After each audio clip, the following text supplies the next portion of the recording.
le Vastu, effectivement, c'est quelque chose qui est totalement inconnu du grand public. Seules les personnes qui s'impliquent dans la tradition indienne, dans l'Ayurveda, connaissent ou au moins ont entendu parler du Vastu.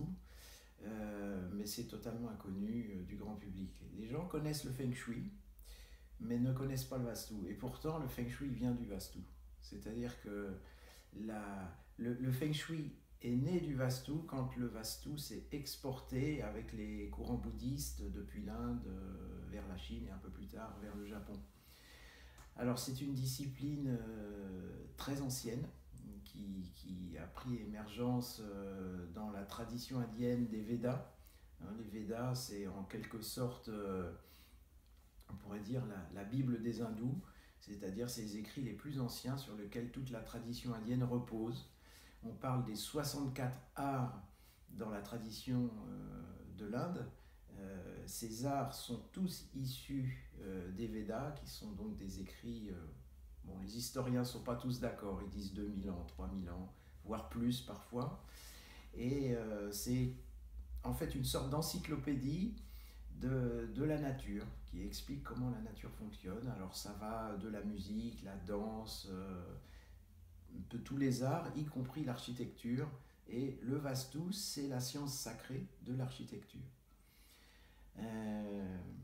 Voilà, on pourrait dire l'origine du Vastu, c'est une discipline ancienne de la tradition indienne qui s'occupe de l'habitat. Pas seulement d'ailleurs de l'habitat sacré comme les temples, mais également de l'habitat familial.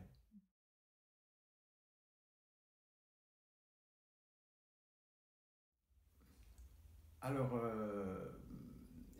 les sciences traditionnelles comme le Vastu, comme l'Ayurveda qui est la médecine indienne, l'acupuncture qui est la médecine chinoise, en fait peuvent s'appliquer partout. Parce qu'un être humain, qu'on prenne un Indien, un Chinois, un Européen, il a deux yeux, un nez, une bouche, et en fait, dans ses grandes lignes, son fonctionnement est le même.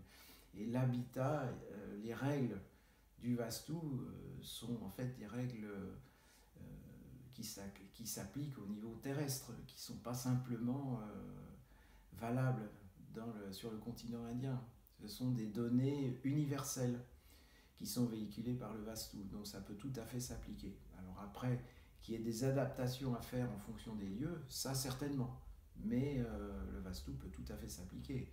Et je le pratique depuis un certain nombre d'années et j'ai pu vérifier que ça fonctionne aussi bien en Inde, pays dans lequel j'ai vécu pendant quelques années, et que ça fonctionne tout à fait en Occident, en France notamment.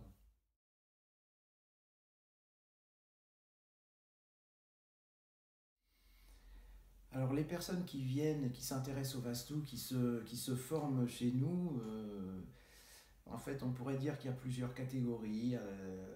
Déjà ceux qui sont impliqués dans la tradition indienne au travers de l'Ayurveda, donc là c'est plutôt un aspect thérapeutique, parce qu'il faut voir que le Vastu, euh, en fait c'est la bonne énergie de l'habitat, c'est-à-dire comprendre son fonctionnement énergétique, hein, non pas en termes, comme on a l'habitude de dire ici, en énergie calorique, hein, c'est pas de cette énergie-là, c'est une énergie plus subtile, qui fait que on se sent bien dans un habitat ou on se sent pas bien. Je crois que là tout le monde a pu expérimenter en entrant dans un lieu, je me sens bien, je me sens pas bien. Et donc il y a un côté santé qui est très lié au Vastu.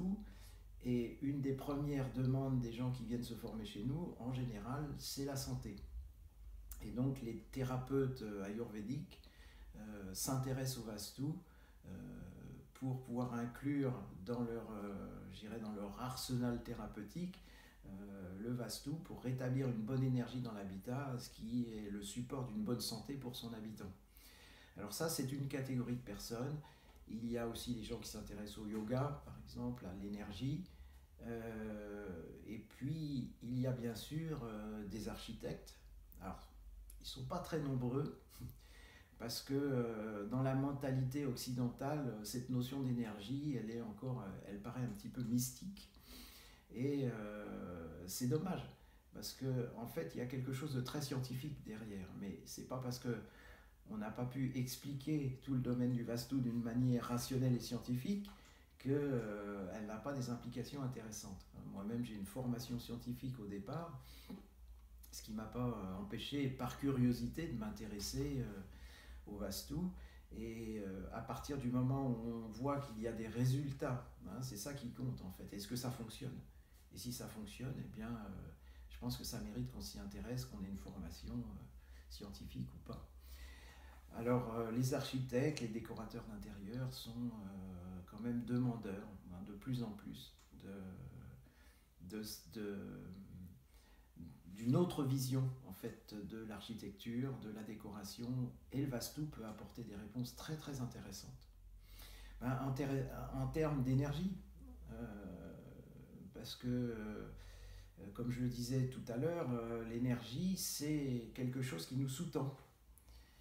Et si nous fabriquons en tant qu'architecte un habitat dans lequel les gens se sentent pas bien, sont fatigués, hein, vous avez certainement expérimenté d'entrer dans un lieu, souvent d'ailleurs des lieux publics qui sont très complexes en termes d'énergie et d'onde de forme. Ça c'est une notion qu'on voit dans le Vastu. Eh bien, qu'est-ce qui se passe au bout d'une demi-heure? Vous êtes crevé, vous êtes fatigué, vous avez envie de ressortir. Donc ça veut dire quand même que dans l'énergie du lieu, il y a quelque chose qui vous épuise.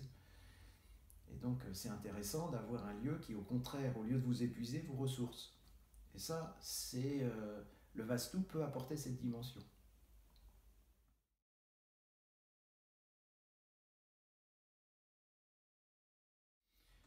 Tout à fait.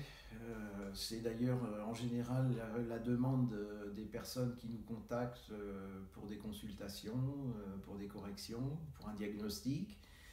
On s'aperçoit que bien souvent, il y a des incohérences dans l'énergie de l'habitat et on peut les corriger. Le Vastu apporte des solutions. En plus, ce sont des solutions assez faciles. Il n'y a pas besoin de casser des cloisons, de faire des choses importantes. On arrive avec des petits moyens à rétablir une énergie correcte.